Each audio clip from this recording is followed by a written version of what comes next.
Sholawat Keliling oleh Alia Wahyu Rizkiani. Dalam perspektif sholawat keliling.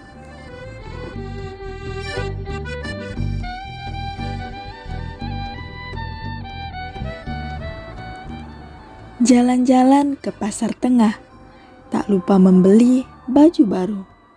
Ini adalah sebuah kisah tentang perjalanan seorang guru. Daun salam jatuh di jalan, tertiup angin hingga ke tepi. Hidup mati dipertaruhkan demi agama yang dicintai.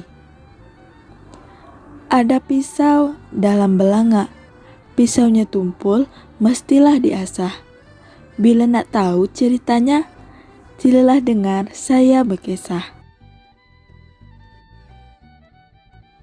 Dalam sinopsis, di sebuah desa di tepian Kalimantan Barat, datanglah seorang pemuda yang dengan tekad kuatnya ingin menyebarkan ajaran agama Islam. Perjalanan yang dilalui oleh sang pemuda sangatlah panjang dan tak mudah. Ia pun sempat tak diterima kedatangannya oleh rakyat setempat. Namun, dengan izin Allah dan berkat seluruh ilmu yang dimilikinya, beliau pun berhasil membuat rakyat di daerah tersebut menerima kedatangannya. Berkat perjalanan yang panjang inilah, akhirnya beliau pun berhasil mendirikan sebuah majelis sholawat yang masih bertahan hingga saat ini.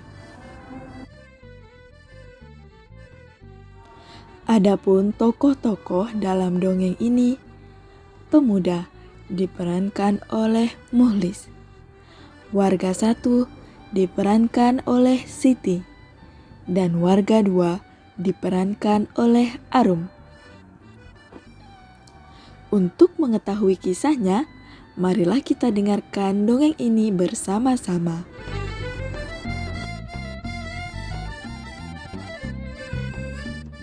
Di Provinsi Kalimantan Barat, terdapat sebuah kampung di daerah Kubu yang lokasinya berada di tepian sungai. Kampung itu indah dan seluruh masyarakatnya hidup tenang dan damai. Tiba-tiba, pada suatu hari, datanglah seorang pemuda yang berasal dari luar daerah tersebut. Beliau datang dengan menggunakan sebuah perahu. Assalamualaikum warahmatullahi wabarakatuh. Bolehkah saya bertemu dengan kepala desa di sini? Waalaikumsalam. Kamu siapa? Anda perlu apa datang kemari? Perkenalkan, nama saya Muhlis. Saya berasal dari Banjar.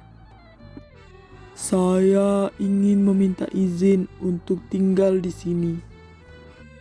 Saya ingin menyebarkan ajaran agama Islam di kampung ini.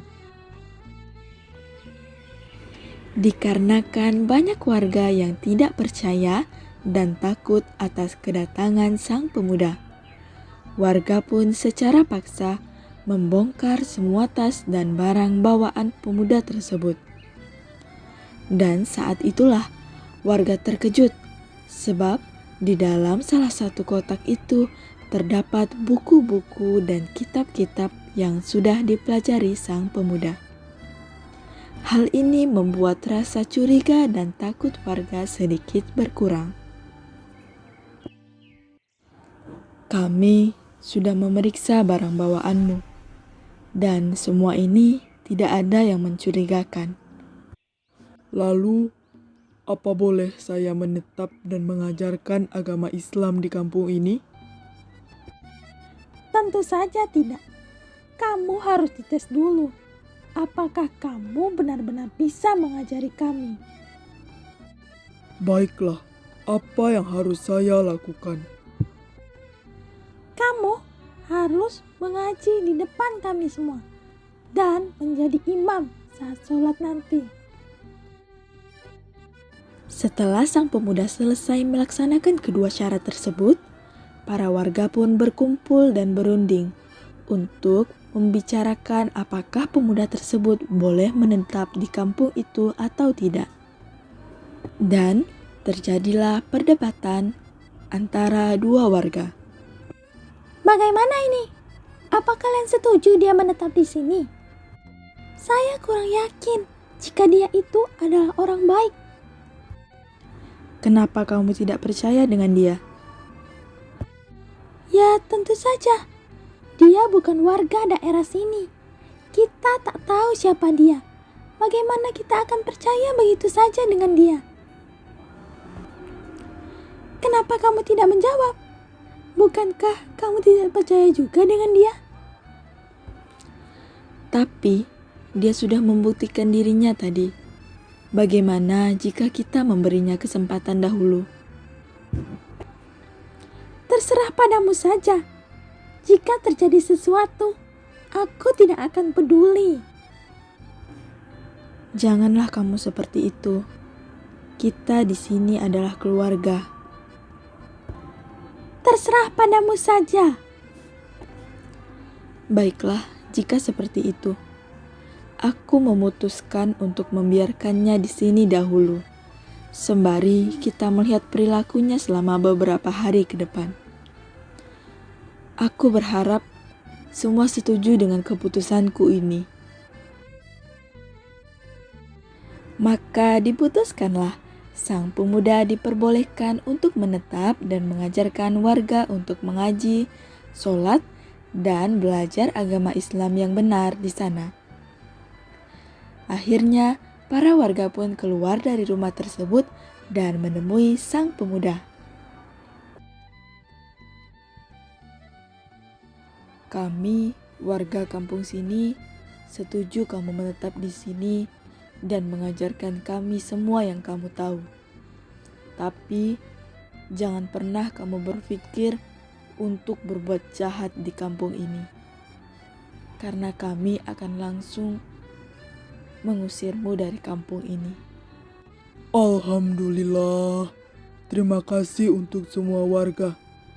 Saya berjanji, saya akan mengajarkan semua yang saya tahu di sini. Selama beberapa hari, para warga memperhatikan perilaku sang pemuda. Dan pemuda itu selalu menunjukkan perilaku yang baik. Akhirnya, warga pun mempercayainya dan membiarkannya menetap di sana untuk waktu yang cukup lama. Pemuda itu menjadi kebanggaan kampung itu dan sudah dianggap seperti warga yang berasal dari kampung itu.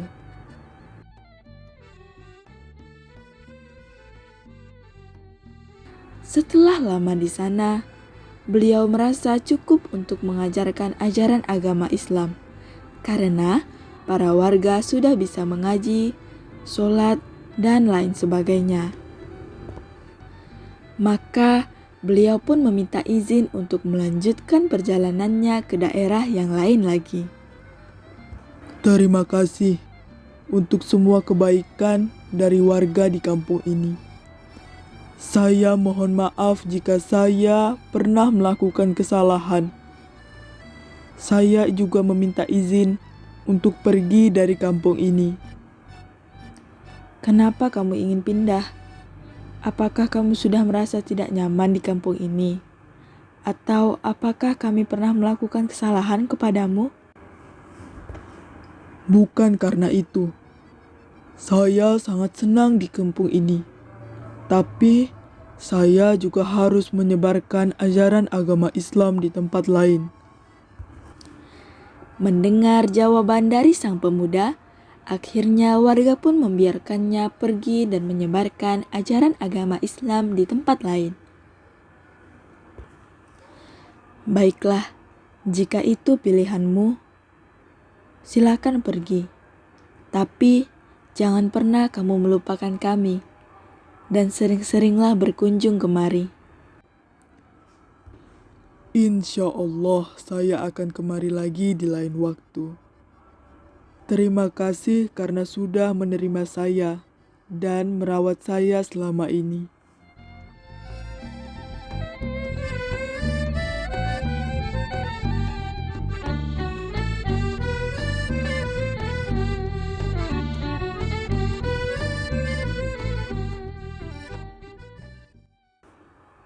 Akhirnya, pergilah sang pemuda ke daerah baru yang bernama Pontianak. Disinilah beliau menjadi imam di masjid besar, yaitu Masjid Agung Al-Falah. Beliau dikenal dengan nama Haji Mukhlis. Disinilah beliau menyebarkan budaya bersolawat keliling. Setiap hari, jamaah majelisnya semakin banyak dan tak hanya berasal dari kota Pontianak, tetapi juga berasal dari daerah lainnya. Beliau pun sempat membuat kitab yang bernama Dalailul Khairat. Kitab ini diberikan kepada murid-muridnya agar selalu belajar dan bersolawat tak hanya ketika majelis dilaksanakan. Hingga saat ini, majelis tersebut masih ada dan kitab tersebut masih digunakan. Majelis tersebut dilaksanakan setiap seminggu sekali di rumah para warga yang dilakukan secara bergilir. Begitulah dongeng tentang sholawat keliling yang ada di daerah Pontianak.